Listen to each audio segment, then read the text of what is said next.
Welcome everybody, and so glad to have you back to talk about Wyoming and the things we've got going on in the state and around the state. Today we're going to talk about healthcare. We are so happy to have our guests with us today. And what we usually do is we make you introduce yourself. So tell everybody whatever you want them to know about yourself. Your name, your title, your organization. What's your dog's name? Whatever you'd like. My name's Eric Boley. I'm president of the Wyoming Hospital Association and also president of Leading Age Wyoming, which represents our long-term care members. We do all the advocacy, education, and outreach for our hospitals and nursing homes around the state. I'm a former hospital administrator and nursing home administrator.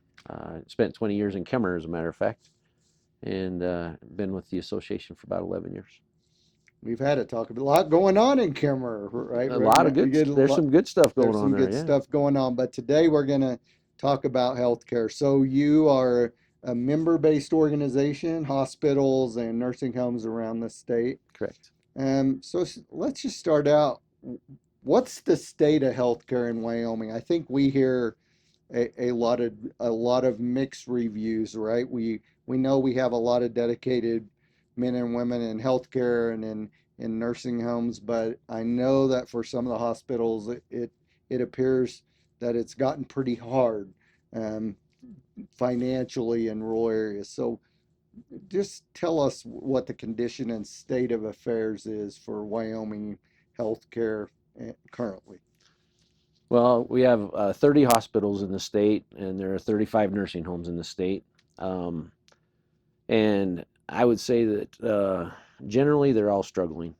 They've got dedicated staff, like you talked about. They're delivering great care. But coming out of the pandemic, we just haven't seen the recovery that we thought we would. There was a recent report actually put out by Becker's that talked about our hospitals in particular. And of the hospitals, I think we had 4 or 5 that were in the black and the rest were in the red. They even reported that we had 7 that were in immediate jeopardy and 4 that could see immediate closure based on their financial indicators. So it's a tenuous situation right now for a lot of our facilities. Yeah, from some of our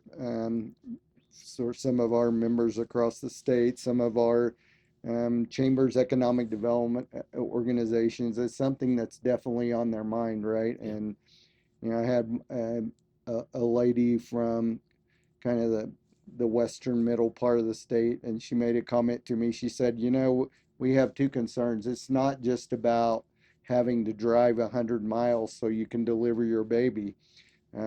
It's also we have to have an emergency room for the husband that had to drive that 100 miles because his wife half killed him on the way there, Good chance of right? that.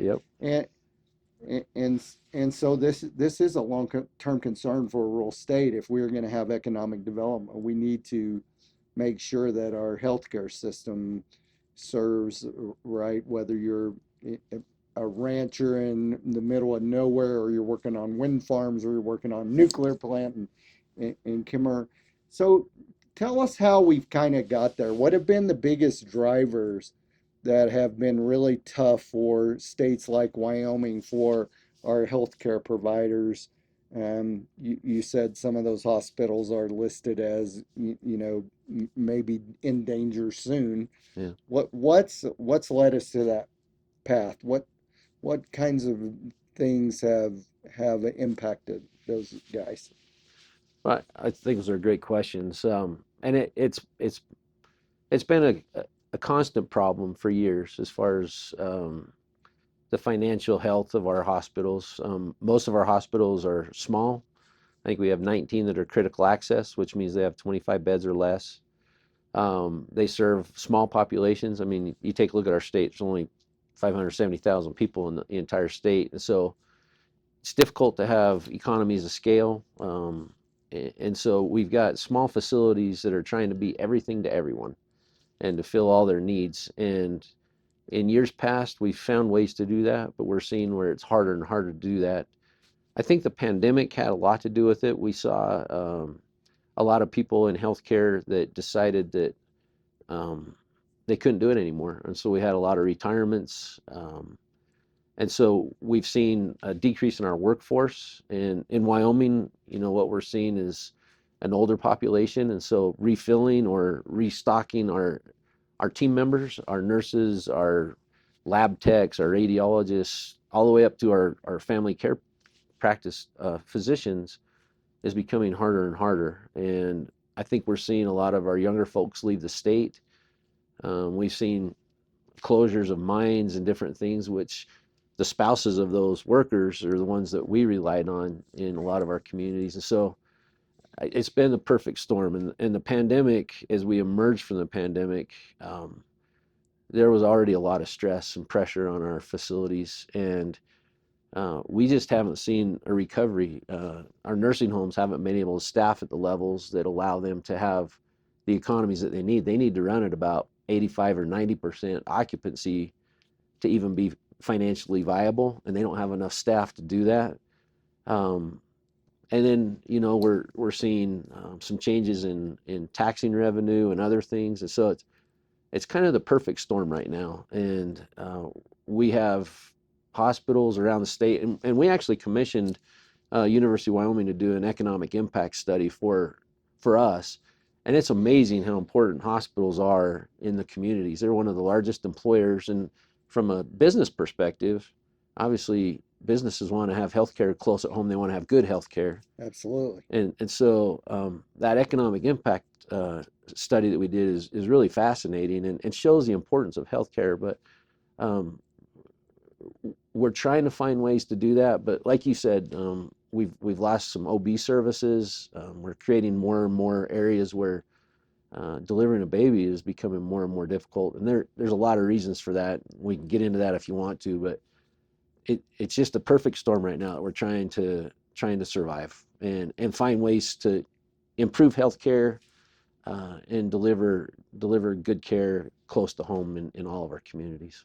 Well, that's one thing you mentioned is a whole conversation in itself, right? The delivering babies and that kind of thing. It's the tort reform, right? It's the liability for some of these doctors, and it's kind of surprising that in a conservative state like Wyoming, we don't have a better set of caps and limits. But Yeah. and that's kind of getting off topic for us today. But so I think when the average cat on the street hears what you just said, or one of my folks that has a business on Main Street, or they're sitting in Kimmer and they have a business on Main Street, they say, "Hey, look, I live two doors down from the doctor. He's got a brand new car. He flies an airplane. He just floating in money compared to me." It so walk them through the difference of that, right? Or explain kind of how it works. That we're not talking about a doctor's ability to make money. We're talking about the healthcare system being able to survive, right? And the supply and demand for doctors. So, what would you say to that guy on the street? How would you explain the system to him so that he said, "Oh, I got it now"? Well, yeah, that's an easy conversation to have and really easy to encapsulate in a few minutes. So healthcare is one of the most regulated industries out there, and we continue to see more and more administrative burden. But when we talk about delivery of healthcare, it's a team, from the housekeepers all the way up to the physicians and everyone in between. And like you said, supply and demand is a big thing. When we recruit physicians into our communities, there are a lot of factors that go into their decision on where they want to hang up their shingle, where they want to practice medicine, and they can pretty much go wherever they want. And so it's a matter of lifestyle for a lot of them.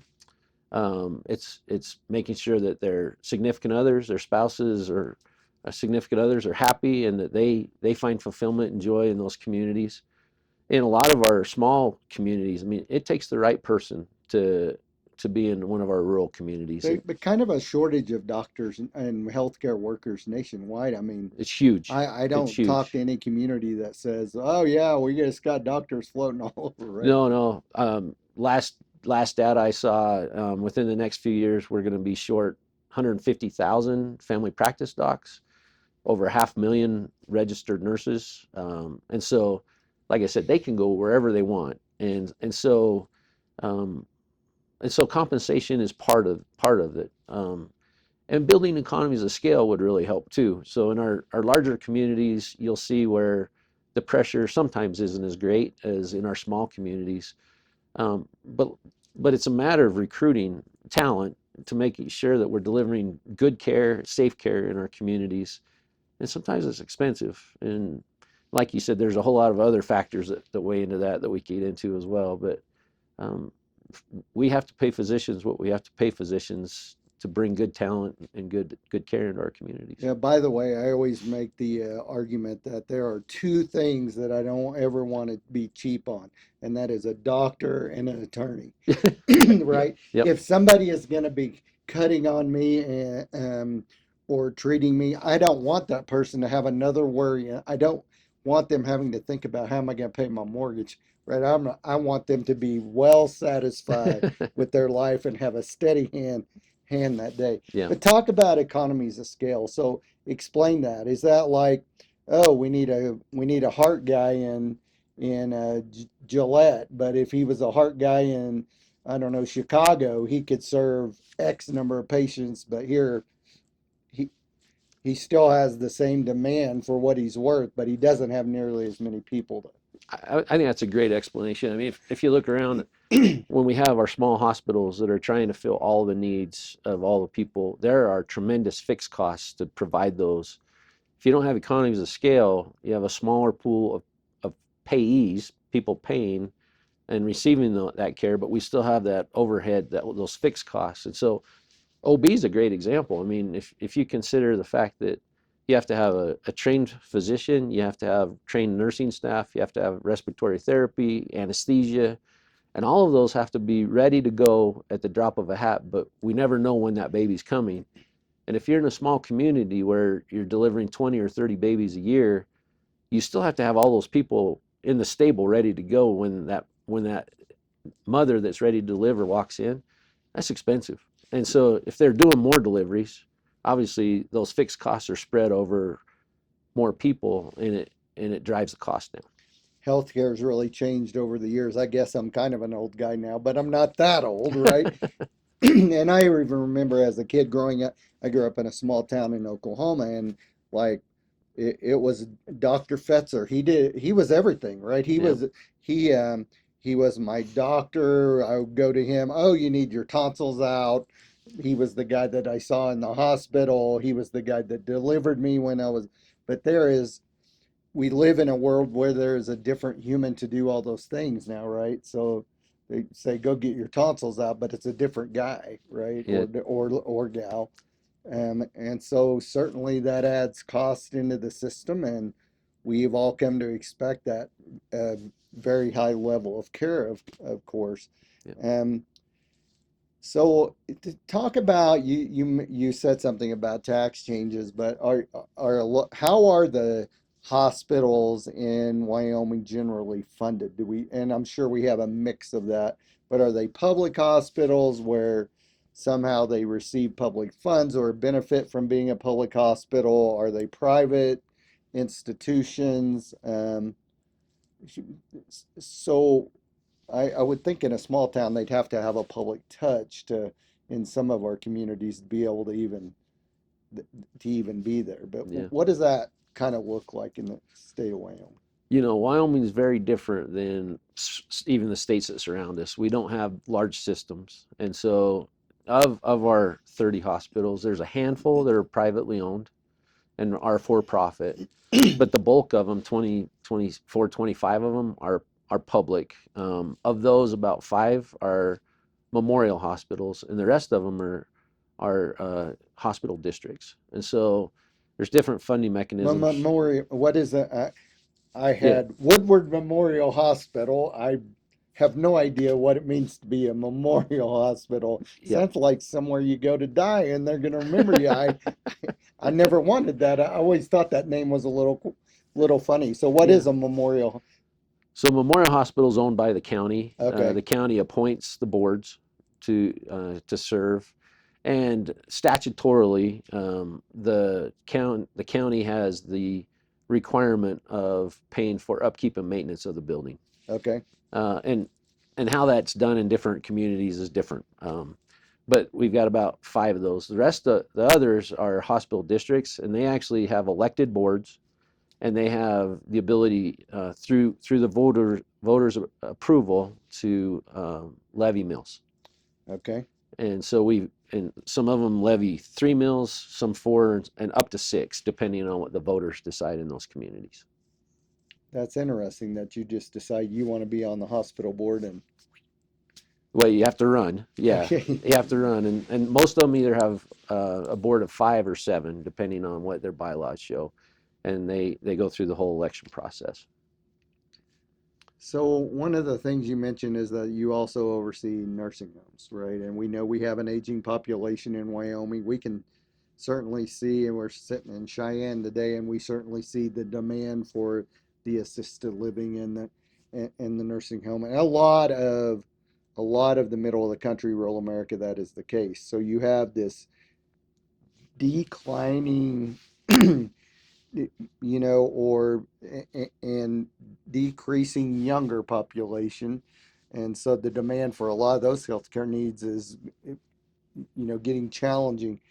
But now you have all of these older population that demand more and more healthcare.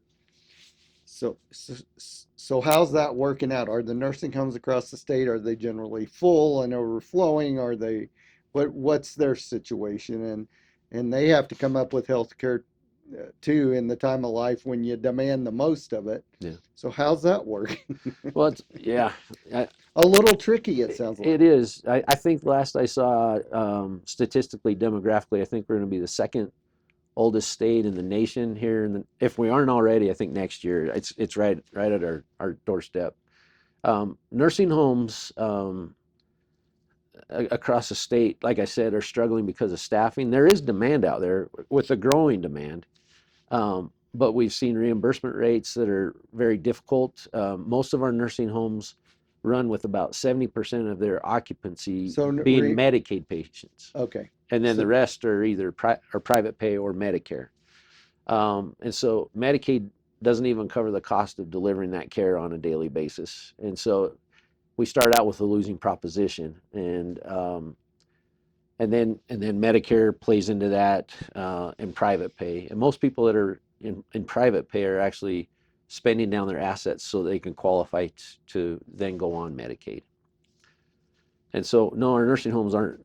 I mean, they're rebounding gradually. And one of the great things in the big beautiful bill that was just passed is they rescinded or repealed a Biden directive that would have required minimum staffing levels, which would have probably closed a lot of our nursing homes. And okay. so that's one of the good things that came out of the bill that was just passed by Congress and signed by President Trump. But that'll help. But we're still struggling, like you said. Our demographics in our state have changed a lot in the 30 years I've lived here, and we're seeing an older population with less younger people coming in to be the caregivers and those that deliver that care. And we're working with community colleges, we're working with the University of Wyoming, we're working in our communities to try to beef up that workforce, but it's a numbers game, and we're falling behind right now. And whether you're a nursing home or a hospital, are you required to take Medicaid patients or uncompensated people who walk in, they have nothing? How does that work? What are the requirements that?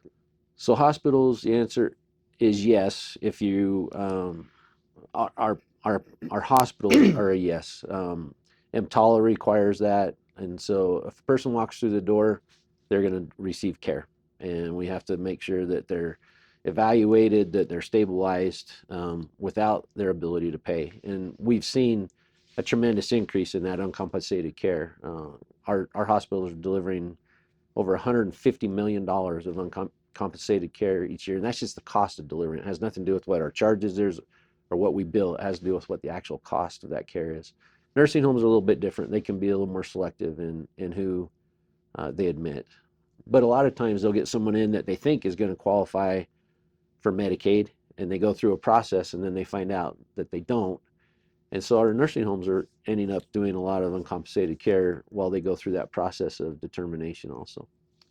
So what you just described is something that, I mean, you could be a sixth grader selling lemonade and say, I wouldn't take that business model on for anything, right? That I have to It's a give tough half one. my lemonade away, Yeah. so I have to charge 3 times or 4 times as much for my other lemonade, so I don't lose money on that lemonade I had to give away.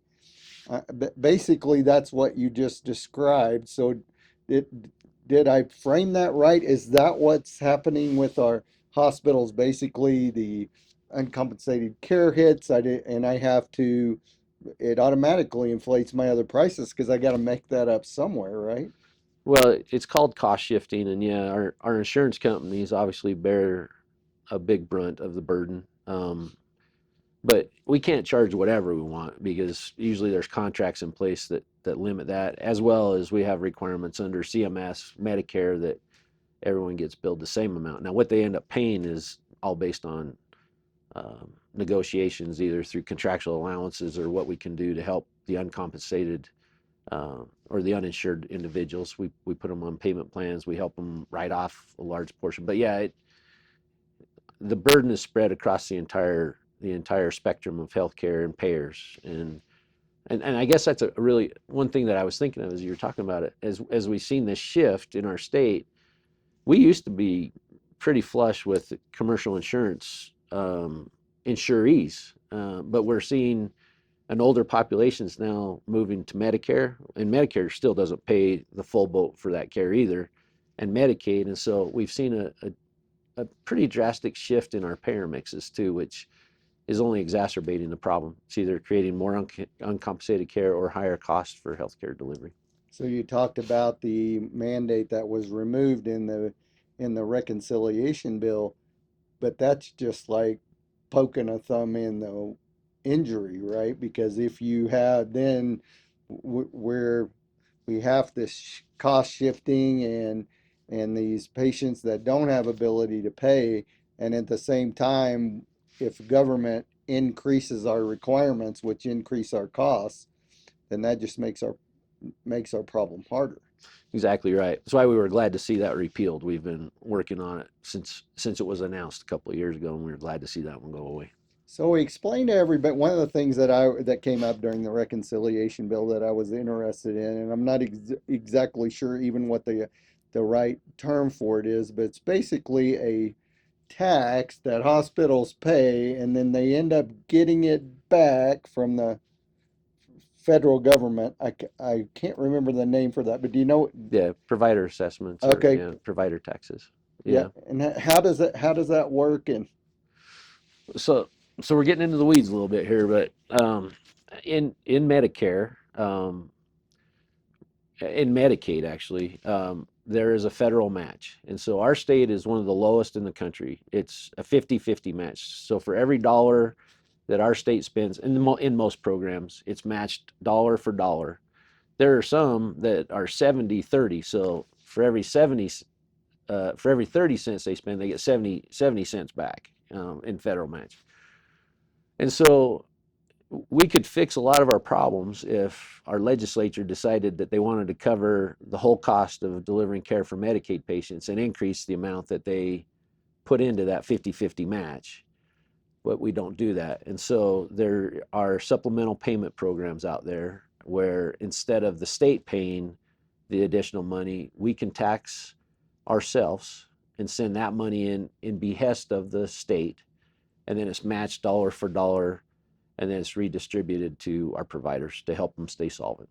gotcha. So I do think it's important to go a little bit in the weeds on some of this stuff because I do feel like that there is a feeling that there's just so much money floating around in healthcare and everybody who's involved in it hasn't made, and it's really not that simple, right? No. And we all, as we look at our state, um, need to be concerned that, hey, look, if we're going to grow, if we're going to have a chance of keeping our kids here to work, if we're going to be a place for economic development, you've got to have health care. You got to have quality health care and have a path forward for that. Yeah. So, one of the things we're looking at nationally that certainly applies in Wyoming is kind of this population cliff that we know where we have this huge number of boomers, the birth rates, the birth rates are decreasing pretty Yeah. significantly. So not only is that less workforce, those are more healthy people in the system paying health care. Um, so kind of how are you guys viewing that, or how are you telling your people, here's what you got to do to deal with that, or do you have a great idea for that, or how are people setting up to deal with that as the Well, I think the main thing is that the boards and the administration and the teams in the hospitals are having to be a whole lot more thoughtful and look at each of their service lines, um, look at their recruiting strategies, and do whatever they need to do to still deliver top quality care, but to make some hard decisions in their communities. And that's what we're seeing. And I really think that we're going to have to see a lot more collaboration with our smaller hospitals working closer together to find ways to create those economies of scale, maybe sharing specialists and other things. And we've been strategizing on that, but there's some very difficult conversations going on in all of the hospital board meetings right now, and especially as we face additional challenges. I mean, the 25% reduction in property taxes is going to hit all of those critical access or those hospital districts pretty hard, which will only exacerbate an already tough problem.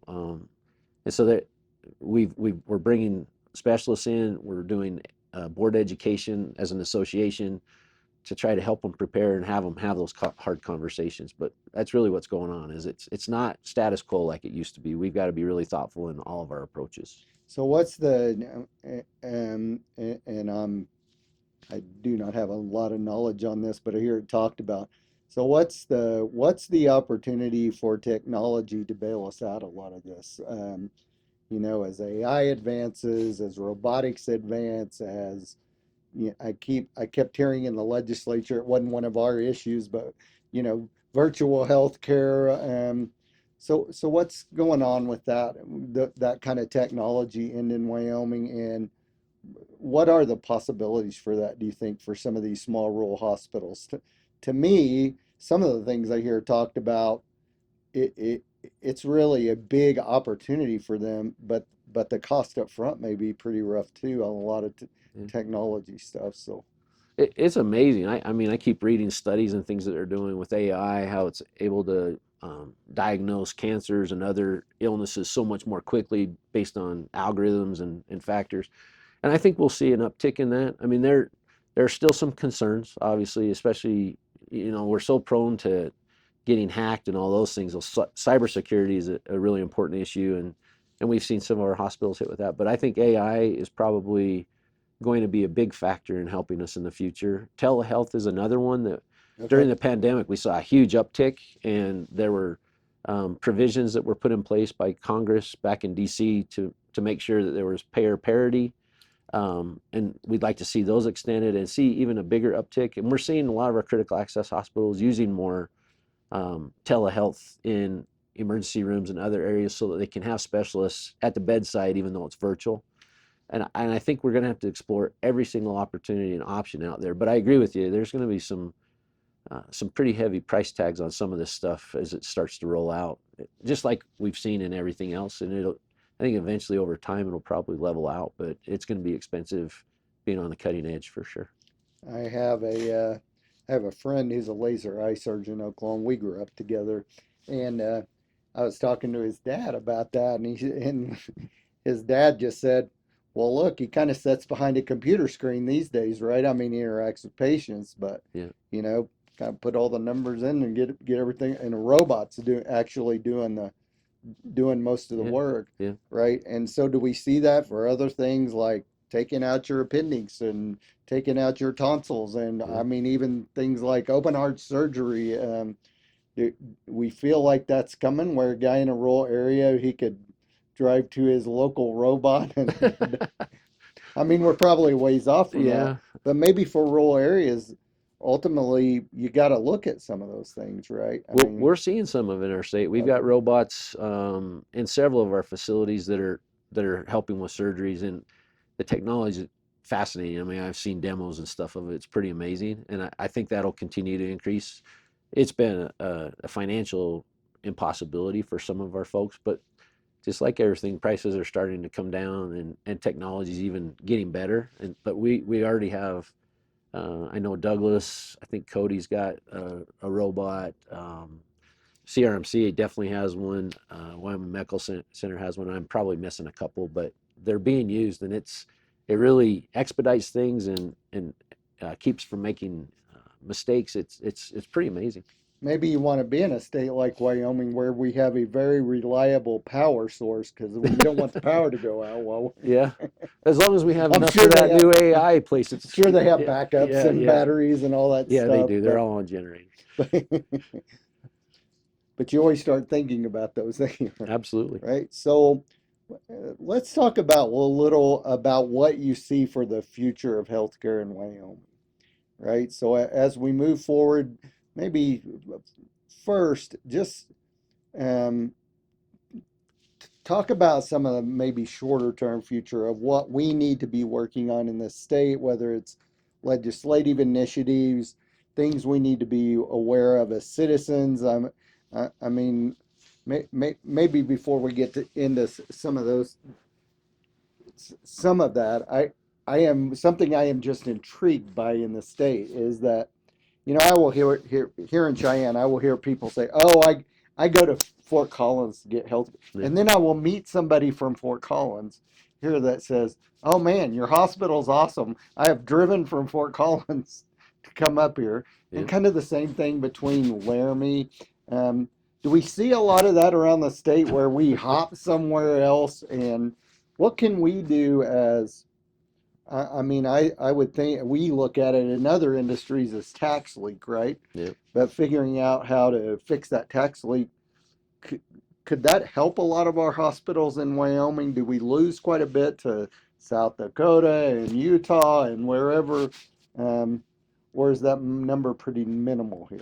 No, it's huge, Okay. and that's a great question. But yeah, I mean, we're basically a border state, and we see a lot of leakage going across the borders into Rapid City, Salt Lake, Idaho Falls, Denver, Billings? Billings. Yeah, Yeah, okay. and Billings Clinic has a big presence. They've got management agreements with some of our smaller hospitals up there. But yeah, if we could capture that, I mean, one of the statistics that I saw, there's like $45 million worth of healthcare from our state employees alone, the state plan, that go out of state.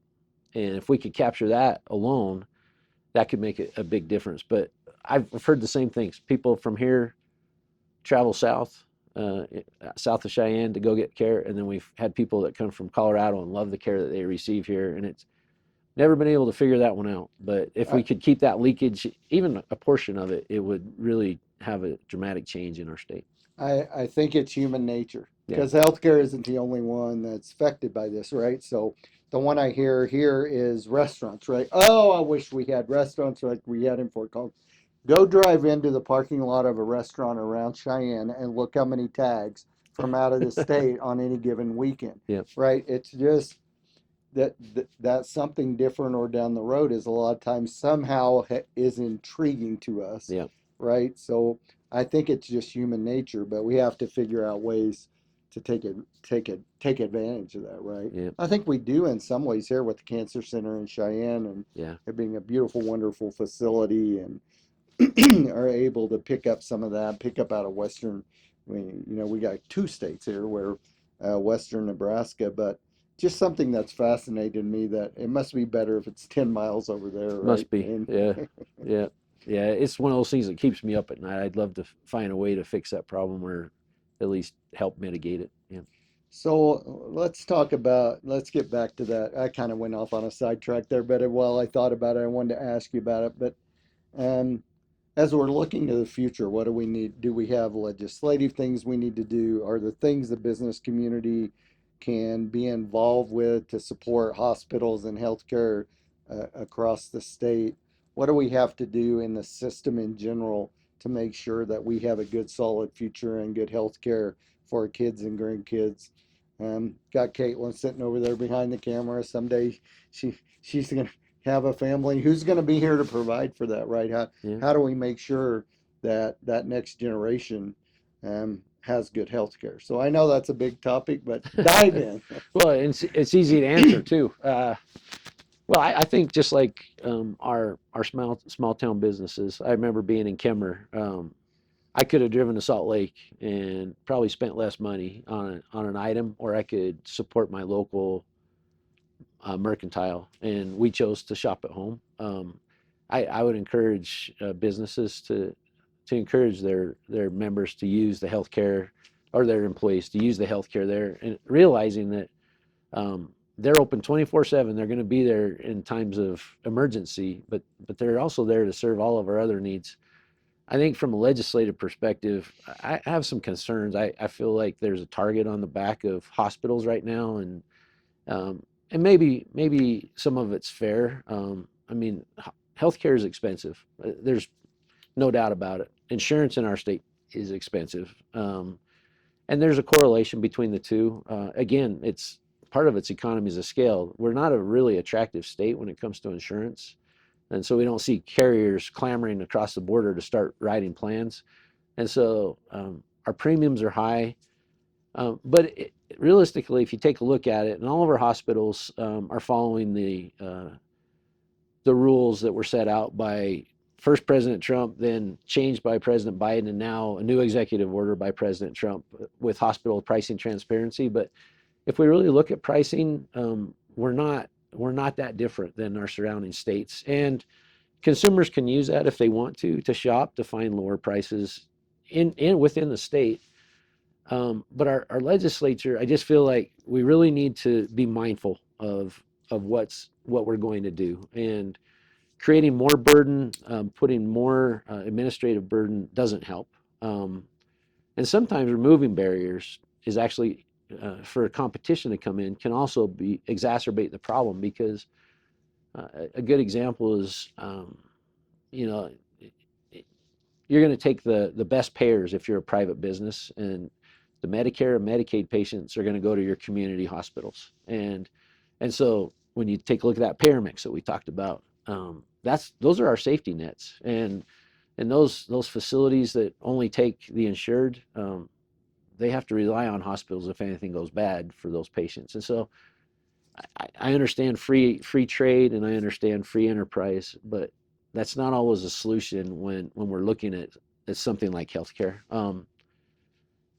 I just think that, and then I worry about what's going to happen with the budget, whether it's the budget process and cuts, or whether we see another 25% reduction in property taxes, making it 50%. Our critical access hospitals, our hospital districts, it's a huge impact. And if we want services in our communities, So those we got to hospital find a way. districts, they get mills. They get mills. Yeah, gotcha. Yeah, and it's this 25% reduction is very significant, but another 25% could be the death knell for a lot of our struggling facilities. And so I hope we're thoughtful in that, and realize that for us to have infrastructure in our communities, it's not just healthcare, it's fire, it's EMS, it's police.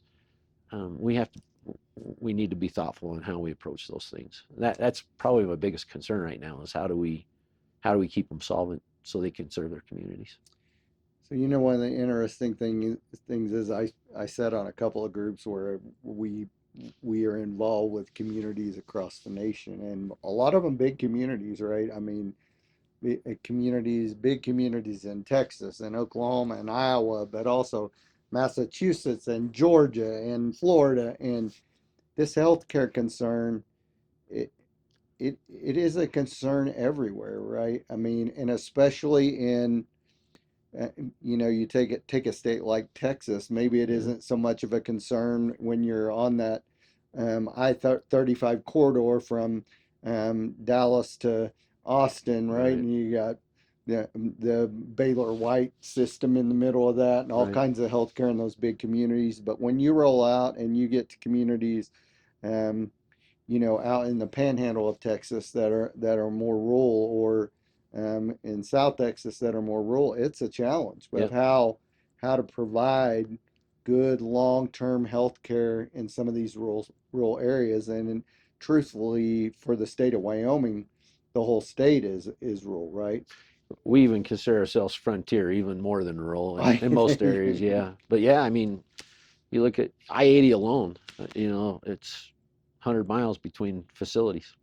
And so one of the other interesting things in rural areas is so the kinds of jobs we're engaged in, right? Yeah. Um, if you think about a state like Wyoming, we're chasing cows, running grain augers, climbing wind farms, or wind towers. We're out working on an oil rig where there's pipes and chains and motors, and I mean, everything there can cut something off or pinch it, Yeah. or throw you around, in all those scenarios. So we have a lot of uh, dangerous vocations in Yeah. rural areas Yeah. that are very necessary for the future of this nation.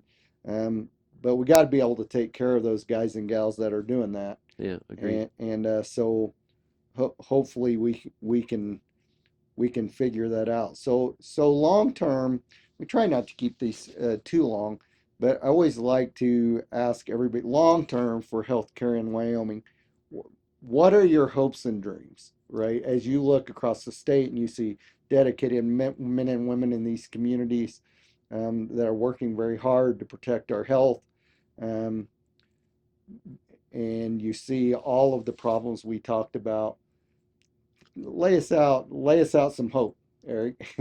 Tell Well, us what your hopes and dreams are for the forest system. well, I understand you want to go long because I'm a fascinating guest. So, but I'm optimistic. Caitlin's listening the whole time. She's Yeah, she's pretty she hasn't interested. fallen asleep yet, so that's That's good. Yeah, correct. I always watch her for. yeah, I am optimistic. But we're gonna have to change the way we do things, and I think we're gonna have to get creative. And those conversations are taking place now. Whether we end up with 30 hospitals when we're done or not, I don't know. I hope we can keep them in place, but I do believe that we can get where we need to be, through a lot of things we've talked about. I think technology obviously is going to help, but I really think that, um, I've been 31 years in the industry, and we've talked about a lot of the same challenges for a long period of time, and healthcare finds a way to make it happen, and and I think we'll find our way through this. We've got some really smart people, leading it. I'm optimistic about some of the changes that are taking place, right now in DC, with rolling back a lot of the rules and regulations, and making it a little bit easier to deliver care. I'm optimistic that the state, will realize how important this care is. But I have great faith in the leaders in our healthcare industry in our state, and their boards. And I do believe that we'll see changes, but I think we'll find ways to serve our communities the very best that we can. I guess I got one last question for you for the chambers and economic development folks that'll watch this, but also business people. Do you see in communities where we can start raising wages and have a lot of economic development, and the average incomes go up? Does that help these hospitals? I mean, you said, obviously scale can, but we're not going to be Denver, right? Right. But does a general increase of income and jobs, does that help these systems, or are we so mired in all this regulatory mess that don't really notice it nowadays? No, I think it does, and I applaud providers, that provide benefits. Having insurance is important. I mean, Yeah, it's an expense. It's one of the largest expenses that any of us employers, we we shoulder, face. right? Yeah. But yeah, if and maybe it's not through wages, but maybe it's through benefits. Okay. But providing coverage so people get preventative care, and so that they have chronic illnesses managed, it keeps them healthy and keeps them in the workforce. And secondly, it they're getting care at the right time instead of waiting until they're on death's door and then they go in and get the most expensive care. So I think benefits is important, but wages are important. And we've seen a creep in ours because we have to compete with all the others that want ours. And I think all businesses are kind of in that boat right now. But you'll see an increase in spend in all your communities. It'll help with economic development in every one of those communities, whether it's through healthcare or others. I think there's benefit to all of it, but I would probably push more for the benefit side of things with insurance coverage. You know, the across the state, I'm sure that hospitals are one of the largest economic drivers Yeah, in the community, yeah, right? yeah, They even are here in Cheyenne, right, where we've got a military base, and we we've got all these data centers going in, and I think as the last numbers I looked at, that beyond state government and the military base, the hospital was the next largest employer yeah. in the city. So that it's huge economic, it's huge economic driver. And I just mentioned that because I grew up next to a community that had a small hospital, and over the years I was able to watch that community once that small hospital closed. Um, it was a marked difference in the community of not just being able, they had to drive for healthcare now, right? To the big community of 10,000 people that I was in, right? But, Yeah. or near, but literally you could see a marked decline in the economy the minute it happened. Yeah. So I think for all of us as business people across the state, we want to work to help you figure this problem out and make sure that we have a good future so that all of our people across the state can have good dependable health care into the future, right? If we're going to keep kids here, we got to figure it out. Yeah. Because they aren't going to move where there's not health care. I think it's just part of everybody's life uh, too much now. I think we all succeed together. And I know my hospitals are mindful of the employers in their communities, and we're not out to gouge anybody. We're just trying to make sure that we're there when we're needed. And I think there are some innovative ways that, I know you have a lot of folks that are self-insured and have self-insured plans. I know we have a lot of people that are on the exchange right now, and we haven't touched on that. But that's another big concern is if they don't extend those federal tax premiums, we're going to see we got 43,000 people that use the exchange right now. We're going to see a lot of people go uninsured if that doesn't happen by the end of the year. But we want to be partners with businesses, and there are some innovative ways we can do direct contracting. We can do bundles. There's all kinds of things that we can talk about to help drive down the self-insured plans as well. So I encourage people to have conversations in their communities, employers with our hospitals. We want to be good partners and make sure that we all succeed. So if there's anything we can ever do for you or get folks together to have other conversations about this, please reach out to us. Um, Thank you so much for coming in today and talking to us and talking to people across the state of Wyoming about where we are with hospitals and nursing homes and healthcare.